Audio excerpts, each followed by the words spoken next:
Look, let's move on. I'm sure you're both listening to the interview I just had with Tony Abbott there on why a royal commission into the Bondi massacre is so needed. Here was what the Prime Minister had to say in response today.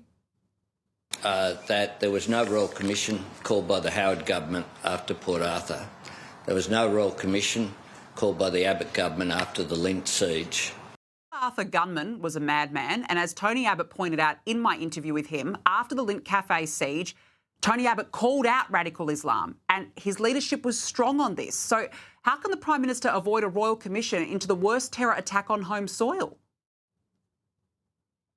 Well, that's right. And he can avoid it, but the Australian people will judge him accordingly. And quite frankly, Prime Minister Anthony Albanese has proven time and time again over the past week and a half that he is weak and that he is a coward. This is the worst terror attack Australia has ever seen. We haven't, apart from what happened in Israel on the 7th of October 2023, this is the worst attack on a Jewish community worldwide. We have to have a royal commission into this. And more than that, we also need to look at precisely how this type of religious extremism and terrorism has been allowed to grow and to fester in Australia. We are one of traditionally the most tolerant, peaceful and safe countries in the entire world. So the very least that this Labor government can do is call a royal commission.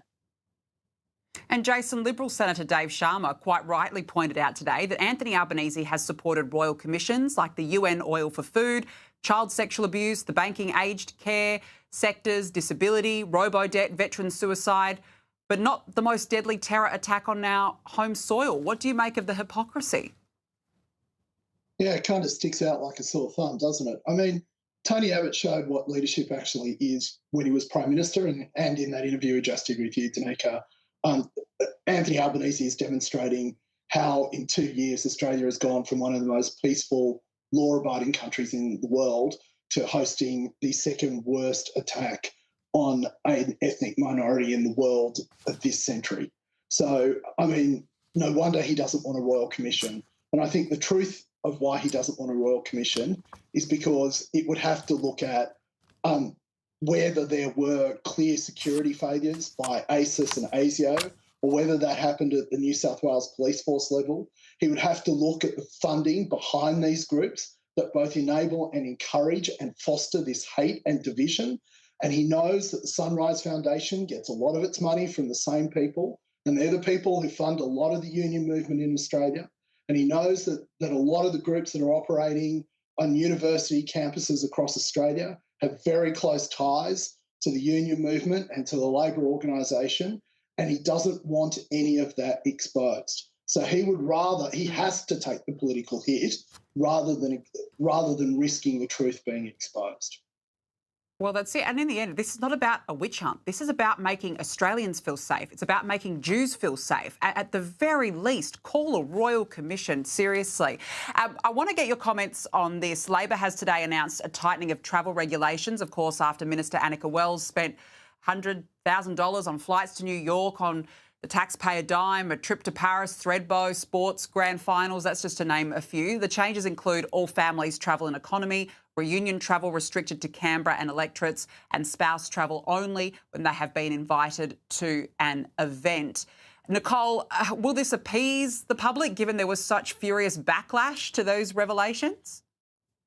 I don't see how it could possibly appease the Australian people who are in the midst of an unprecedented cost of living crisis, when we have families who, what if you're a FIFO worker in the mining industry? What if you're a member of our defence forces? You're not having your family flown in every other day for a reunion, are you?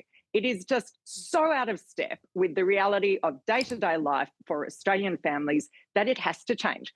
And once again, we are seeing weak leadership from Anthony Albanese, because the gold standard when it comes to changing public perceptions and needing to shift parliamentary entitlements with the times comes from John Howard when he abolished the parliamentary pension and also from Tony Abbott when he abolished the ability of MPs and senators to employ their family members, including their spouses. So there are leaders who have done the right thing. Anthony Albanese is not one of them. This Prime Minister has to go. He has let the Australian people down so badly.